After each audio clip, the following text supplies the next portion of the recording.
Thank you very much. I now call on Humza Yousaf to conclude the debate. Cabinet Secretary. Presiding Officer, before I start the substance of my speech, let me say that we will be voting for both the Labour and Green amendments. In relation to the Green amendment, let me just reiterate what my colleague Christina McKelvey and indeed what Patrick Harvey have already said, that we urge people to protest using digital means and other methods which do not include mass gatherings outdoors. Let me also say to the number of members who address the issue of hate crime data and having disaggregated data, that I agree with the point that you make. I raised it and had a good discussion with BMIS and some other racial equality organisations recently. If it wasn't for the pandemic, this month would have seen some work on that being put forward and brought forward by Police Scotland, and I'll re-engage with Police Scotland about when we can bring forward disaggregated data, because the points that have been made about data, having information, are hugely, hugely important. Presiding Officer, I will start this speech and end it in the same way, to say that I'm angry. I'm angry that in 2020 we're once again confronted with scenes of horrific racial injustice. I'm angry that in 2020 we're still dealing with overt racism, with subtle racism, with institutional racism, with structural racism. Whichever form it takes, it is still racism. You may well think that as time has moved on, that racism has declined, that manifestations of overt racism are no longer commonplace. I'm afraid that's not the case, Presiding Officer. I don't have to cast my mind back particularly far. I suspect the same is true for Anas, to somebody calling me a Paki.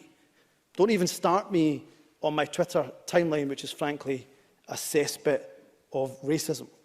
I'm angry, Presiding Officer, because in this day and age, we're still telling people of colour to go home.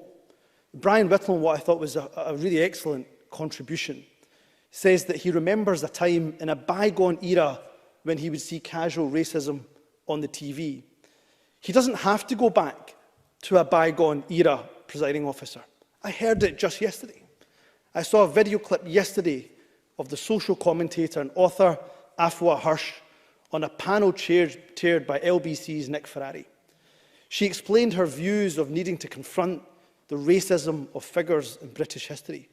And Nick Ferrari's response was, if you don't like Britain, which is her home, why do you stay? He would simply not have asked that question if a white person was sitting in the chair. But people of colour are still fair game when it comes to racism. Forget the racial jibes. Forget the slurs that we still have to put up with. Racism is literally killing minorities, as we have all seen and we have all referenced. But as everybody has mentioned, racism doesn't just exist in the United States. The events in the United States force us to hold a mirror up to ourselves and to confront the racism that exists here. The unconscious, the subtle, the overt, the institutional, the structural. On all of these fronts, Scotland is not immune. Presiding Officer, this is the part where we should all begin to feel uncomfortable, because we have to accept the reality and the evidence in front of us that Scotland has a problem of structural racism. As people have mentioned, take this Parliament as an example. Over 300 MSPs have come and gone out of this Parliament, our nation's Parliament, and in 20 years, not a single black member of the Scottish Parliament. Our shame. Not a single female woman of colour, to our shame. And the only 4 ethnic minority MSPs have all been Scots Asian males. And take Anas and I, we're hardly even diverse between us. Both male, both born and raised in Glasgow's South Side, both in our mid-30s, both went to the same private school, both middle class. Our fathers even come from the same region in Pakistan. His father happens to be the governor of that region. My dad didn't quite get there. The Conservatives, the Greens, the Liberal Democrats, they've never had a single person of colour make up their ranks in 20 years of devolution. I don't say that to point the finger. I say that because you know we have to make change. They've never had a single MP from Scotland that has been non-white in their history.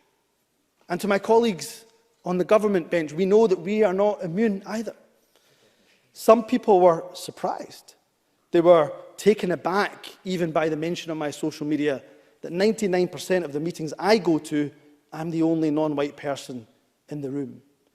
But why are we so surprised when the most senior positions in Scotland are filled almost exclusively by those who are white? Take my portfolio alone.